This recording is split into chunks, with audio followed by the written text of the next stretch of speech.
Come on, 2, 3.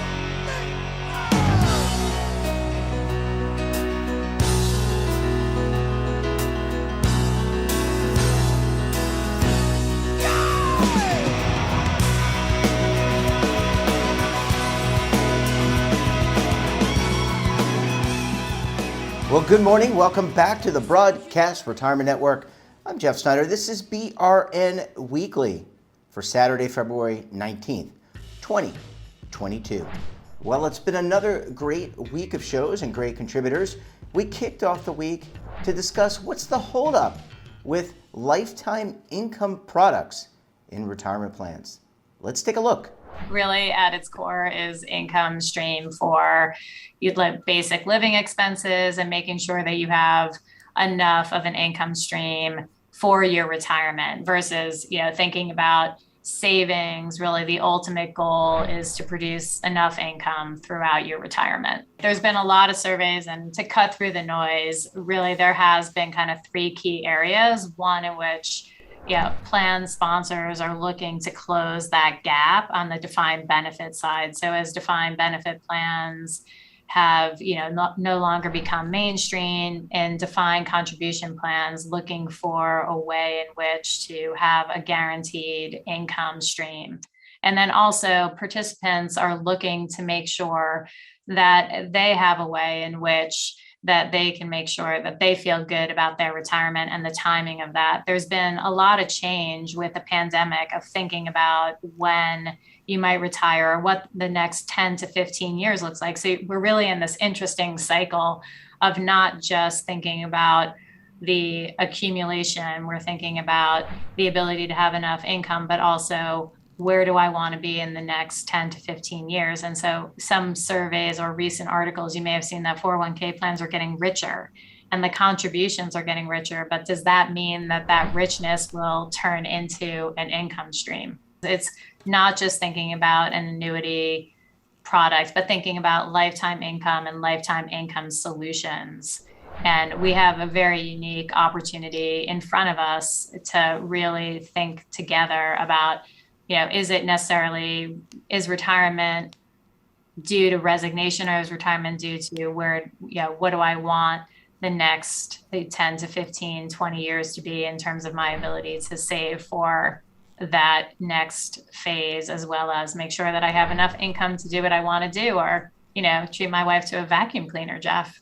It made it easier for lifetime income solutions and products to be introduced, and really the portability. We're so many questions around the delivery of those solutions, and it gave the ability to think about a safe harbor, as well as to see the next 2-3 horizons in terms of being able to bring those solutions into plans effectively. So the regulation got it right, and the Department of Labor has been really clear that lifetime income and generating income is an important consideration and a friction point that we all need to be focused on in the industry to find solutions for. We also discussed how inflation can impact retirement plan savings and what you can do.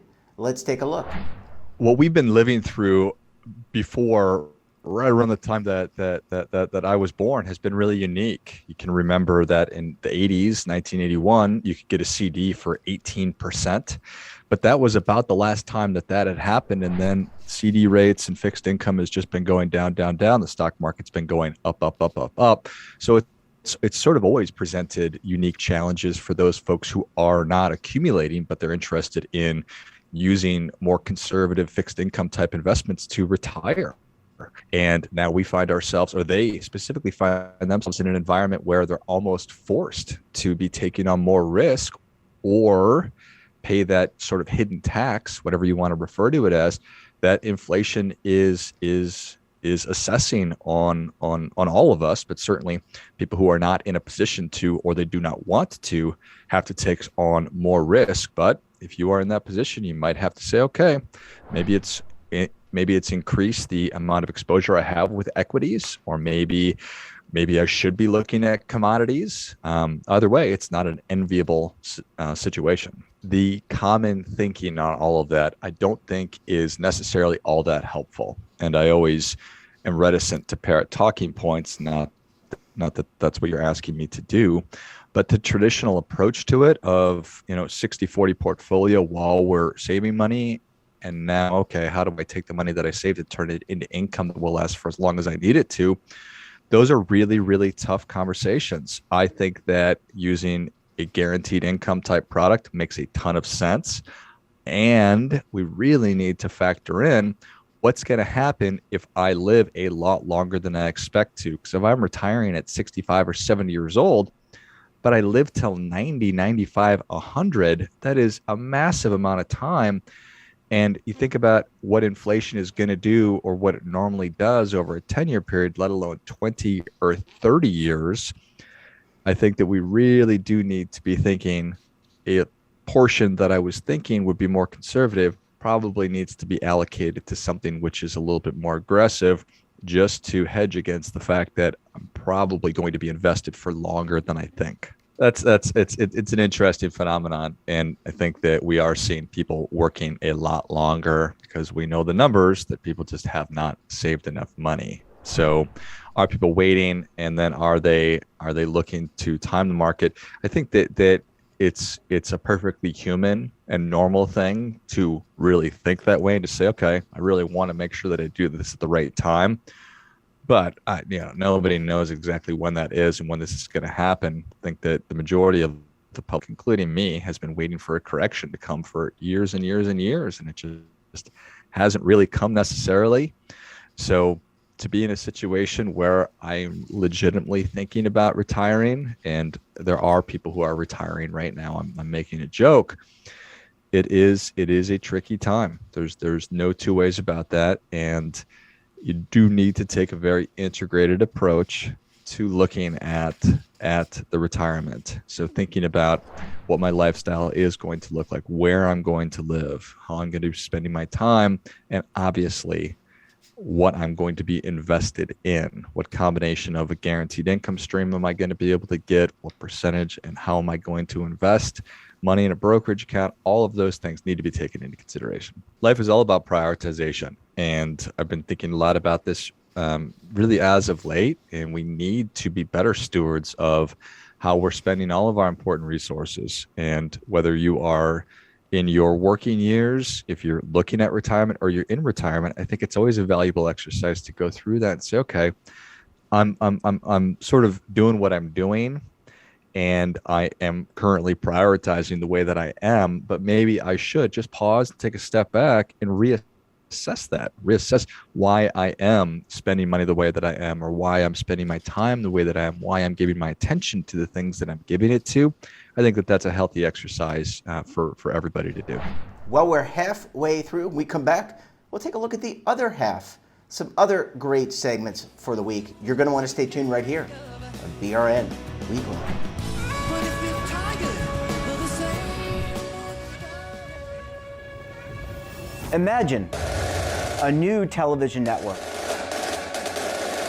that will make you richer, healthier, and in control of your financial future.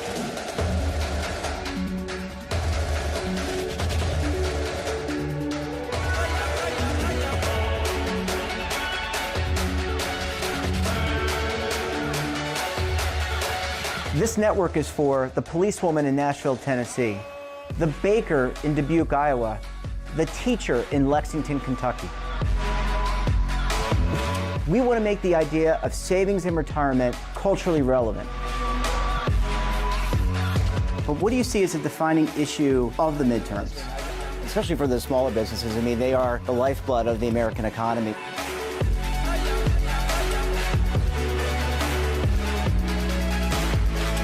Featuring exclusive interviews, current affairs, and docuseries.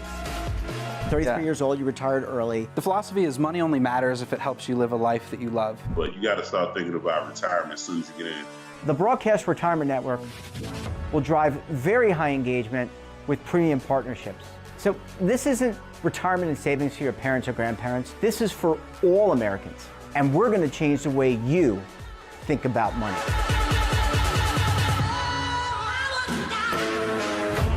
Welcome to the next frontier of retirement and savings. This is BRN, the Broadcast Retirement Network. Are you stuck with a low credit score? A credit report and score that's causing you to be denied credit or pay higher interest rates than others for the same things? Then do what Terrence did and call Credit Repaired for your free credit evaluation to help restore your credit. I started thinking about buying a new house, and my score wasn't where I needed it to be. I called and spoke with one of the representatives, and we just had a good conversation, and I liked what he was saying.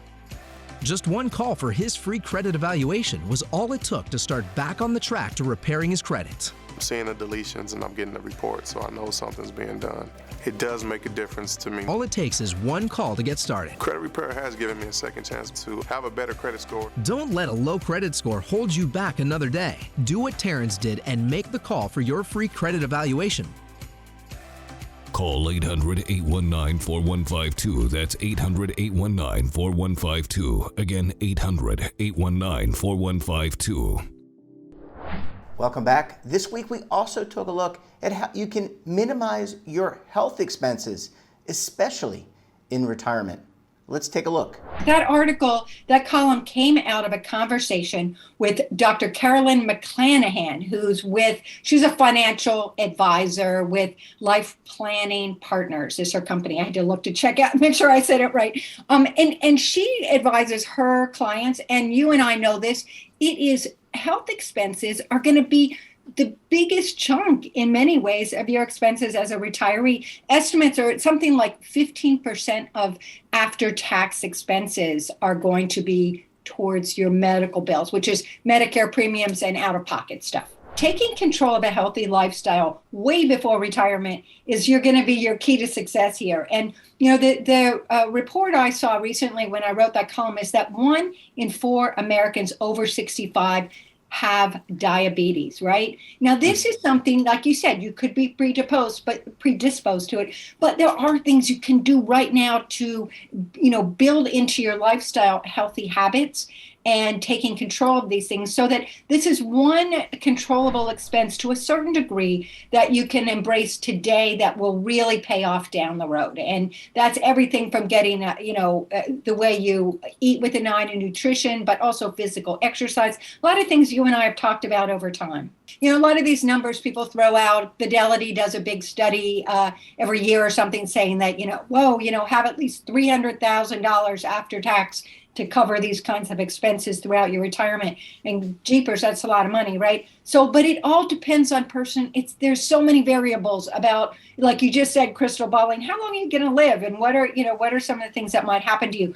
But we do know that there are certain things that we can embrace and take in control of right now. And like you said, it's not just controlling your expenses in retirement and your healthcare expenses, but my goodness, it's your entire life and your mental outlook and your well-being. Really, this is the time in your life. As soon as you can start paying attention to this stuff, because don't keep kicking it down the road. And there's, in the article too, we mentioned long-term care insurance. There are things that people can do to cover some of these expenses in retirement and later in life, particularly that last decade, which is pretty gruesome and for a lot of people in terms of expenses. But I will say that, even today, it's super expensive. So it's a gamble of whether you should, even if you get it in your 40s. These policies are changing all the time, so there's new ones coming along, but you don't know what it's going to look like in 20 and 30 years when you might actually need it, right? And finally, we discussed what you need to consider if you're going to file for divorce. Let's take a look. I always say there's never a good time to divorce. That's what people always think. But ultimately, people want to be happy and they want to find peace and look forward to that next step. But it doesn't have to be the War of the Roses type of divorce. And most people do not want that kind of divorce. Most people want to settle their case, and most cases are settled. 97 to 98% of all divorce cases ultimately settle, and they're not in court. In the beginning of the pandemic, if we can take ourselves back to March of 2020, it was terrifying, right? We didn't know what was going to happen, had no idea what was going to happen with our practice, with the profession. So things were quiet in the beginning, but what started happening were a lot of fights over parenting time, one parent taking CDC guidelines very seriously, another parent not. So we had a lot of custody and parenting time issues. Then it morphed into financial issues. People were experiencing changes in circumstance, either losing their job or losing income. So that impacted alimony and child support. And now really we're just very busy in divorces. People who have been stuck together during the pandemic have either seen the best of their spouse or the worst of their spouse. And they've said, this has shown me that this is not the person I want to spend the rest of my life with. And it has motivated them to move forward with the divorce. Well, think about the working parent who's still trying to maintain their job while they are teaching their children virtually. And if the other parent is not helping in that regard, that the parent shouldering all of that burden was getting extremely angry and bitter. And it was extremely challenging. I mean, some people, they say statistically, I think women have left the workforce in droves because it was just impossible for them to manage school and manage work. And if their partner was not stepping up and helping, likely they're ending up in a divorce lawyer's office. I just think that, if they're figuring if they're going to do it alone and be unhappy, they might as well do it alone and be happy and find their happiness. And this could be both ways. I mean, that certainly now more than ever, we're seeing men take a more active role, an equal role in parenting, so they can be feeling the same way. But I think it's a temporary blip on the radar. I think people will get back to the workforce, but they're going to try to find a job that embraces how they want to work. If it's work from home, but they're going to find their balance and get back to work. Predominantly, it's the main theme is always a lack of communication, whether it's a lack of communication about how to co-parent, about how to spend money, what they're prioritizing their money on. The tale as old as time is infidelity. Usually, spouses are not leaving unless there is that lack of communication, but or money issues. But if there's someone else, out there waiting, they get highly motivated to leave as well. And the statistics are even higher for second and subsequent marriages. So half of first marriages, unfortunately, are not successful. Second, third, and subsequent marriages, it's even higher. I think the statistics are 75%, because the challenges of blending a family, if you're bringing children into a new marriage or a new relationship, if you have financial obligations to your prior family, that already has some delicate issues that you have to work through. So you have to be really good at communicating what that looks like. And that wraps up this episode of BRN Weekly. Have a topic of interest, someone you think we should talk to, drop us a line. And don't forget, for all the latest news in lifestyle, wellness, finance, tech, so much more, and all in one place, check out today's edition of our daily newsletter, The Morning Pulse. Want to see our latest content? Search our archives? Well, of course, check out our website. That's www.broadcastretirementnetwork.com. Or also search our archives on our streaming partners, Roku, Samsung, Amazon, and over 100 more. We're back again tomorrow for BRN Sunday. I'll be sitting down with members of the media, academia, and financial services as we analyze all the news and events for the week. Until then, I'm Jeff Snyder. Stay safe, keep on saving, and don't forget, roll with the changes. Waiting here for you to take and drink of. But if you're tired, for the sake.